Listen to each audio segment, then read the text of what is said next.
I will. Hey, what's up, y'all? How are you guys doing? Good. Long weekend. Yeah, no. So, if I could ask you guys a question. So, I know it's the thing, right? So, I'm a huge fan of the show, but when I first saw the trailer for it, I wasn't sure. I was the thing where I was like, I didn't know if I got it, way back then. So, what I wanted to ask you guys is, how did you guys pitch the show? Because to me, it was like once I saw it, I'm like, I love it. But if I didn't have it, I don't know how I'd pitch it to someone and make it be like, this is what we're doing.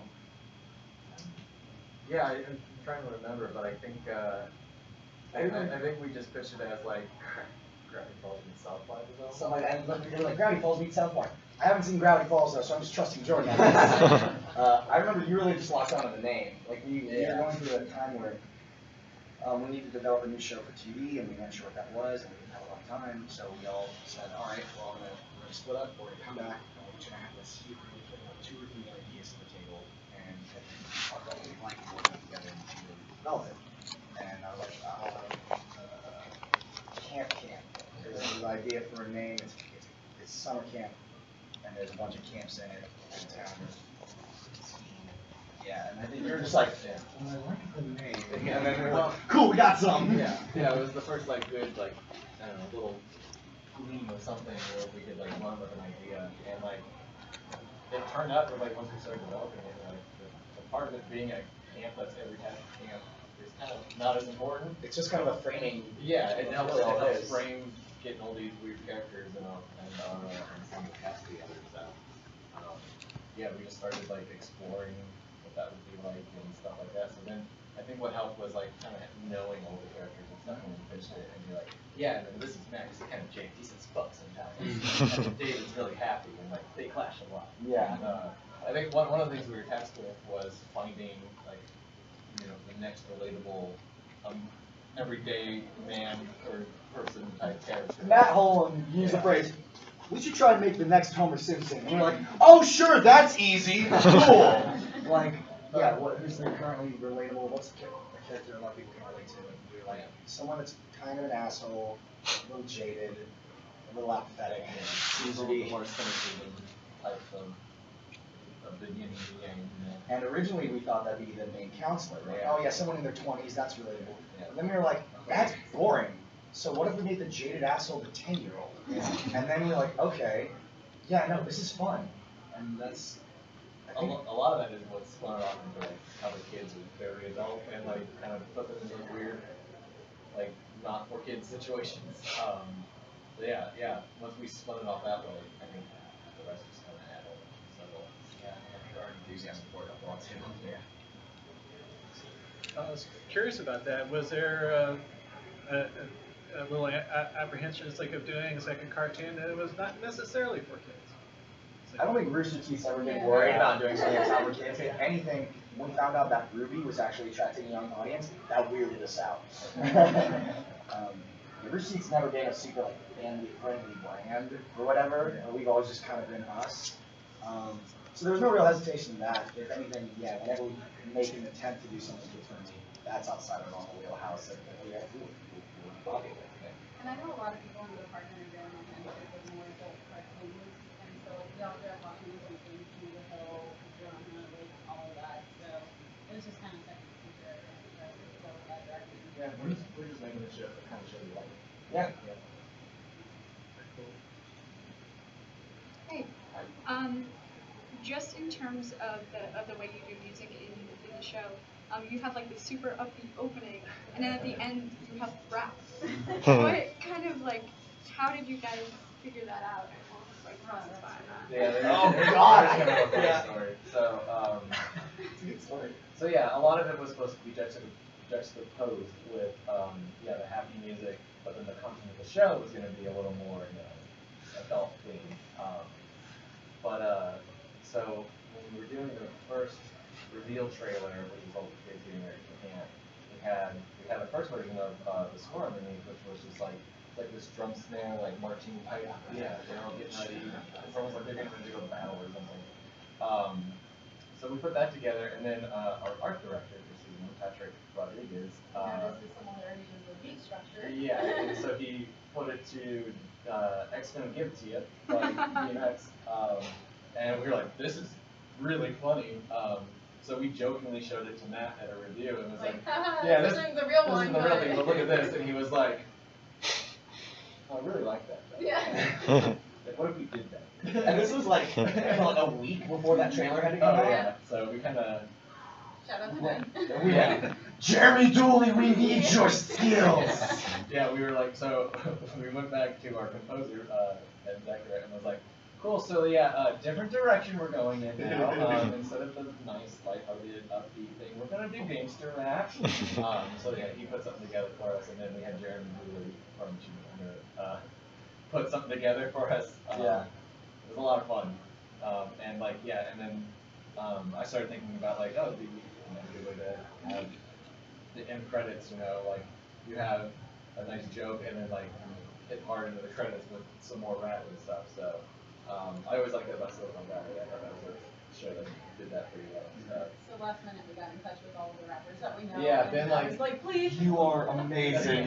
Maggie handled that with grace and dignity. So yeah, the first season soundtrack was at times we weren't sure what song was going to be airing or playing over the credits. So We're lucky those yeah, it all worked out, and yeah, we started working with Richie Branson, and he did such a good job. We loved all the stuff he did, and wanted to work with him some more. So we were having to do the entire soundtrack. For instance, we had access to the scripts and exports, and he just makes them so unique, but not too on the nose for everything, but we're just so in love with everything he does. He's such a great guy. No, I noticed that you have a soundtrack now. It's like, so you have like a soundtrack album for the show that's been doing pretty well, and folks have been digging it. Is that, it's like, is there going to be more incorporation of music into the episodes, the way it's like either musical numbers or anything along those lines? Are there any thoughts in that way? I limit them to one musical number per season. Yeah. Season 1 was the intro song, and then yeah, we did the number in the first episode. Those are really hard to do. Yeah, musicals are hard because it's like there's so many things that need to be seen, like pictures, sound effects, like everything needs to be on beat, and then like making sure that your actors can sing, and then like it's such a much more involved process as soon as you get something as like precise as music involved. That's why when we were casting Daniel, we first looked at people we knew could sing. Yeah. And this happened with Gregory from the Gregory Brothers. Yeah, he's a really good singer. So Yeah. we were like, we know you can sing. Want to try voice acting? I think you did a great job. Yeah, no, he's phenomenal. And I grew up watching like Animaniacs and like early SpongeBob had some really funny musical numbers, like I Rip My Pants. And I don't know, I just like, I did a bunch of musicals in high school, and I don't know, I've always really enjoyed it. Yeah, Animaniacs was a huge influence. And as a camp counselor, one of the dumb things that you have to have on hand is songs to sing when you go hiking, which like were never fun ever, but there's this weird like, you know when you start saying something ironically and then you just sort of do it? Like, it's kind of honestly how that caught on at camp. Like, alright guys, we're going to sing a camp song, and everyone groans, and you all learn it. Then by the end of that week, everyone's singing it, and it's like, yeah, the Bumblebee Tuna song, that's my jam! Let's go, round 2! So, I don't know, I music and camping to me are kind of one and the same. And then playing off of that, because I know exactly what you're talking about, I've experienced similar things with the camp songs when I was growing up. And about how much of that would you say, of what you experienced in real life, carried over into camp in everything your character does? Oh god, I mean, that's like all of it influenced it. You know, like we were saying earlier, we had this very small window where we needed to come up with an idea, and that's a lot of pressure, also considering the fact that, you know, we're all also doing a million other things. Yeah.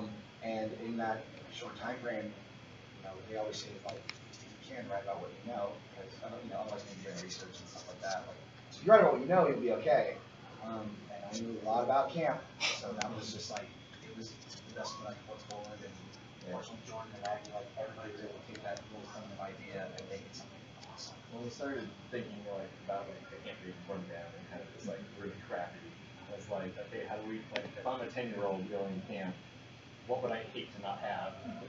So like when we started, like that's the mindset I got it, because I don't know, summer camp or anything, but just making like life miserable, I could imagine pretty well. Yeah, like the Boy Scouts in particular too. It's like the Order of the Sparrow is a very obvious parody of the Order of the Arrow, which is a thing in that organization. Other stuff like that. So yeah, no, it'd be a huge influence in creation. Okay. In the writers' room, what's the process when you're like making jokes? Like there's how you're talking about the episode with Daniel. There's that joke they make about the gas chamber. Do you ever like look when you're writing, look at a piece of writing and you're like, the audience might take this in a really bad way.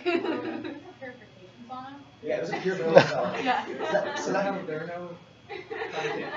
Dolph is such an interesting character to me because, like, you know, he'll say something that sounds awful, terrible, horrible, but it's really not. It's really just kind of like how Donut and Red were split. He speaks in like almost exclusively double entendres. We're just doing that, but with Hitler and terrible things that happen in history. And it's so weird because people will be like, I can't believe that like they would like say something like that. It's like, well, yeah, we did though. He's an adorable, sweet child that only wants the best for everybody. And that's what's funny. It's like it's the juxtaposition of it. I think it's a funny idea for a character to like be adorable Yeah. and nice, but then like look in a way that like is just upsetting. It's like I don't want to like him. Yeah. I can't help it. I wish you didn't look like Hitler. Let's get a haircut. Wear a T-shirt for God's sake. I think the closest we've come to that was honestly with the whole Jeremy Clark's episode, because that was spawned from a really dumb inside joke.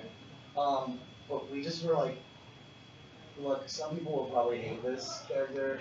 Some people might really love it. We think it's funny. And we've gotten enough people telling us it's not the worst thing ever. We're screw it, let's go for it. I think as far as like the jokes and stuff, like some of the best episodes get made from throwing out an idea and then somebody making the first joke. Yep. And if that joke is funny or like they come up with the ending, I think we're talking about, oh, let's do an episode around Nerf. But like, you know, what would that be like? And then like, we're trying to think of like, oh, what's the anti-lesson that we think of? Like Joey goes, you know, we gotta hit kids. Like he'll just like lob one in there, like, well, how do we make the episode around that? And then, yeah, David accidentally hits him and solves all his problems. Yeah. Yeah, they can come from so many different places. And one thing we started doing, we should have probably been doing the whole time, but started doing about halfway through production, or through writing this season, was started recording our writing sessions together. Because sometimes we get stuck on a scene, and we go, okay, so we know in this scene, Max, Leo, and Nikki need to enter, and by the end of the scene, this needs to have been accomplished. But we're like, how do we get there? What do we do? So we'll come in and we go, we'll be pacing, and then we'll just start acting it out. So we'll go, hey Max, what you doing? And then Max will be like, oh God, Nikki, now what do you want? And then we just start riffing off of each other, and then as soon as we say something, and we go, okay, alright, write it down. So it's weird, like, kind of improv thing sometimes. Yeah, there are a lot of times too where like a really good line of dialogue that would just be spontaneously said, and we want to like recreate it word for word. But like we'll go to writers like, what did you just say? Yeah. I don't remember. So. It's funny. In movies, there's a lot of times where a person will say something, and go, what did you just say? Something? No, before that, this. I got it! And then they run off, you're like, that's not how the world works. Yeah. But it doesn't, right? I was curious about that. It's like about writing for yourselves. It's like the voice. It's like on the show, and then also it's like the time that it takes to animate. It's like with another different type of show. It's like you might be able to like do reshoots and things like that, and say, hey, let's tighten up this dialogue. How's it like for y'all guys? It's like, okay, Y'all better finish your scripts on time. Yeah. So Yeah. then we set the deadline as first and foremost. And then after we miss the first deadline, she sets the second deadline. And gives us a scolding. Because we deserve it in that voice. With Fuck Monday. Yeah. You'll get Jordan's script next week. We'll get Jordan's script next week. So there are, Miles and I like to do like the last pass. Like we'll read through it and do like the last polish. And I think if we've read it and we read through it, and sometimes we do get good voices, yes, because it's fun. Yeah, there's good at this because we exist. Like if we can get through that and be like, yeah, no, I think this is good. Like that's what we feel good about it. And then like anything else can be like spun off from in recording sessions and just and stuff. when I'm in there running a recording session with the actor, I try to get anything else I think we need, any alternative on anything like that. So it helps me reading through it one more time to be like, okay, I think I have enough here to work with to make an episode. So it's kind of You've also got the working with Al, a storyboard artist. That's another one in the pipeline where you guys have a lot of great visual gags and jokes that may not necessarily be in the first half of the script, but putting it on screen with that extra collaborative process. And because we usually get the chance to record with the factors before the storyboarding starts, that really allows sort of to have a better idea of what we actually have to record. Very cool. I feel like sort of the catalyst for CamCamp and 2D at Rooster Teeth was the RT Animated Adventures from 2011. What's it like seeing just how much RT Animation 2D has grown since then? really crazy. It was It, one. it used to just be me, and now like 7.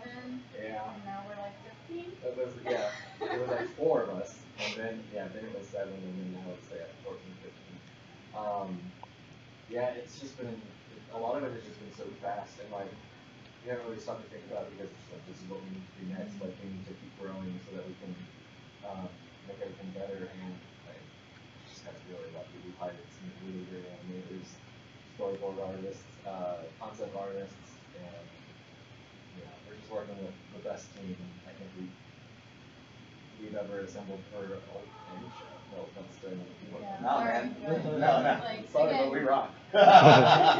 like again, no offense, Miles, but it's like working with Jordan has been, because I've worked with both 3D and 2D, and the amount of collaboration that goes into every single episode and every single scene that we shot, and it's inspiring to see a director that's willing to listen to other artists and see what the story says, and that's how we really get the best out of everyone, and I think that really shows in the product. yeah. If everyone's being creative, then like that's how we get the best stuff. So that's when I try to inspire everyone to do it.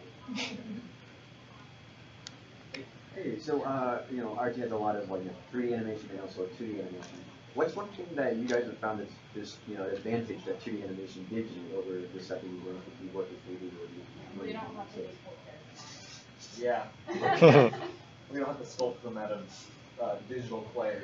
We all also don't have to do background characters in order to that. Yeah, environments versus background is very different. I'm privileged to direct some 3D stuff, and I'm like a very like a 2D team projects.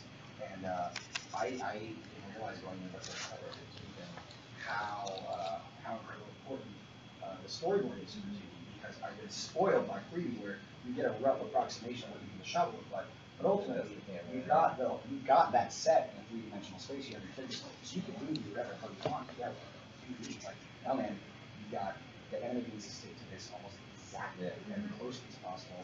The background, it's like a low angle, but we've got your perspective right on that background and on your character and on all that stuff. It's incredibly precise. But yeah, there's advantages and disadvantages. Yeah, the biggest difference is, I said this earlier, in 2D you set the character to the camera, in 3D you set the camera to the characters.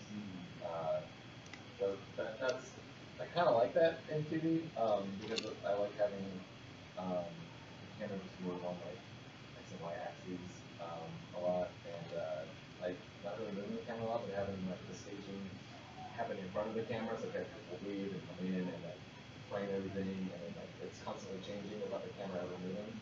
Basically, theater in a person versus theater. There you go, yeah. It's a lot of fun to think about it though. Anybody Kind of thinking to that a little bit about 2D versus 3D. Y'all guys are very busy. How do y'all schedule what you work on? It's like from week to week. It's like it shows, and how do you stay focused? It's like, all right, you got to nail this. It's like this many hours today. Yeah, there are just some weeks that are more focused on other things than not. Like the last couple weeks, we have these bonus episodes for camp coming out after the season. So I'm doing one of the scripts. So like the last couple weeks, it's like Andy can set aside some time for me to go and talk to them, write in those times.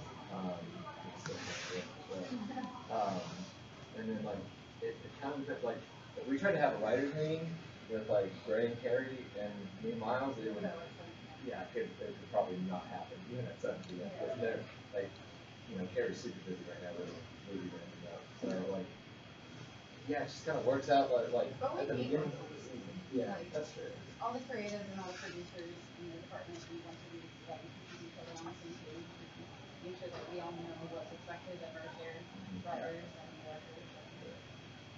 Yeah, having that, the RT animation department itself is a department, like within that, there are, smaller departments that also really communicate with each other. So sometimes it's a struggle because everyone's really busy, but we still, well, what's written on the whiteboard in the, Oh yeah, I got a portion curriculum in RTX 13, which was like one of the most difficult productions I could go through. I was in a really tough emotional spot at the time, and my stupid little cookie said, "It is necessary, therefore it is possible."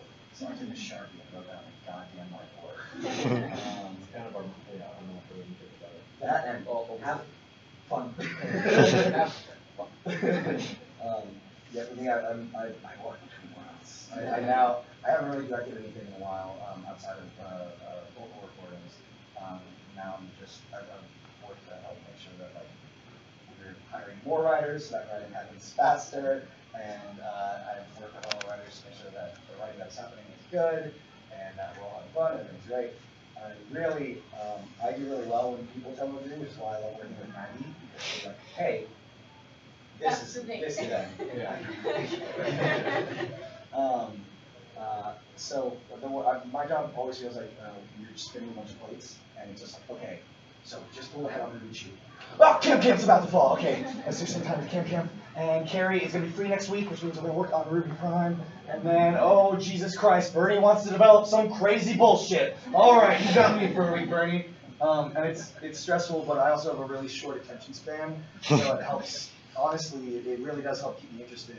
Because for me, if I spend a lot of time on one script, like the longest episode I'm working on right now, it's this horrible thing where like the longer I take on it, the more upset and the harder time I have, because now I've just been like going through cycles on the same thing. Well, I had a similar experience this season with an episode I was trying to write where it was more fun to think of another idea, and we wrote that episode instead. Yeah, and that's the second time we've done that, by the way. I want that other episode. Yeah. I know, we want to do I'm it. giving you so much material. I know it's good, it'll happen. But a lot of people said but yeah, no, it like, if I'm stuck on Camp, which normally doesn't happen, Camp's on my favorite show. It seems like Camp's sort of like the I'm stuck on something, this is what I'm going to work on for most of the writers on the show. Yeah. I'll make some kids say fuck for a while. Yeah. That'll get me back in the right place. Yeah, you can go to some other thing and then come back and expressions. Oh yeah. I went to the writers panel the other day, and there was something they said that when you get writer's block, you're not supposed to just hit a wall, you're supposed to pivot. And so I was thinking about that when, especially when you're sending the scripts. When you get writer's block, like what are your kind of processes to get around it? Like you just keep trying to punch through it and get it done, or you kind of look at another character and see what they're doing? Yeah, it varies.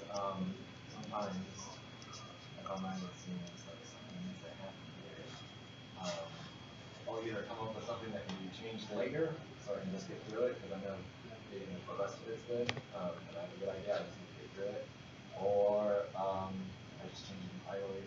Just like a lot of it can, if you just kind of improvise for yourself, it's like, okay, all of a sudden the scene is not here, it's in this place. What happens? Like, can we make a joke here? Something like that. And it's not a part of it, changing it up what's out. Yeah, you can't be afraid to change your idea. Yeah. Because That's kind of what the pivot move is. Exactly. You keep hitting a scene, you're going, okay, I keep getting to this point and I get stuck. Why? Well, maybe because it sucks. Like, like in Volume 1 of Ruby, Dr. Oobleck, who's this very manic, incredibly hyperactive character, originally we were going for a character that was kind of like the viewer, like the most boring teacher in the world.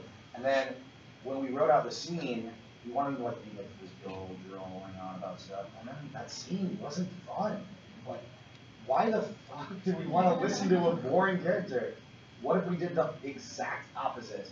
And then suddenly we were having fun again. Like, okay, cool. Like, now we're back into it. Now we got rid of. We found out what the problem was. I'll go on a walk sometimes. I'll listen to music. And then honestly, what I'll do, I do this more on Ruby than anything else. I write what I call a shit pass. And there's a difference between a first draft and a shithouse. First draft is like, all right, we're starting here, and then we're gonna improve a little bit. No one should ever read a shithouse. Except some parts of the shit pass usually get through to the first pass. Sometimes. I mean, I can't speak for anything past volume 3, but. But like, I've gone into a scene where like, I will go, a character that's evil, and this person I'll go, gosh, I'm just so evil, and I want character number 2 dead. Who on earth would do that? And then the next character I will go, boy, I really want to work myself up into this evil army. I'll volunteer, and I hope that maybe then you'll notice me more afterwards. Like, it's literally the most awful soap opera, no subtlety bullshit. And then I go through, and then you make it, and it's like, and the first bit's like, damn those rebels. They had a plan.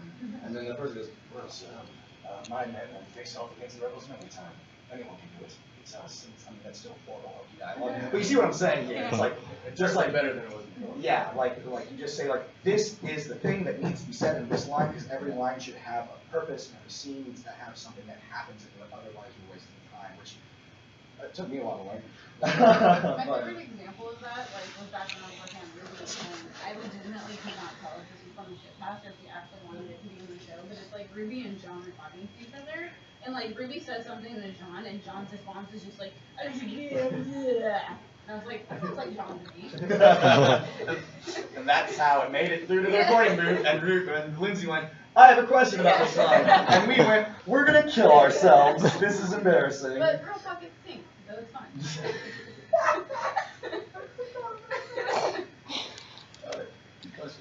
Everybody has something different. If there was one universal solution to the writer's block, there'd be a lot more books out there. Yeah. I was kind of curious because Camp kind of lends itself as like to a bunch of different characters being able to come by and be shared in an episode. Is there any thoughts of doing crossovers with other shows? I mean, not really. I mean, they know about Camp and Ruby. Well, at least in Ruby. Oh, yeah. No, it wasn't Ruby, wasn't That it? was an X-Men. They had that was X-Ray Bad. Yeah. So if there's ever going to be crossovers, that's. Yeah, Yeah. X-Ray Bad's coming back in Ruby. Woo! Just kidding, that's not. The achievement. Yeah. You heard it here first, folks. No. I mean, like, the question we literally get asked all the time is like, so when's the Red versus Blue movie crossover happening? And our response is, whenever Microsoft says so. Like, because that's a thing. I mean, we probably, There's a Ruby doll in the different. yeah, like, we do little, we do Easter eggs. There but would probably never not be crossovers. anything yet, like in canon. Yeah. Yeah. Except for Orbs. She's cute. Yeah. All right. Awesome. Thanks so much, everybody. Thank you. Thanks for coming out. Congrats on the show. Thank you. Wow.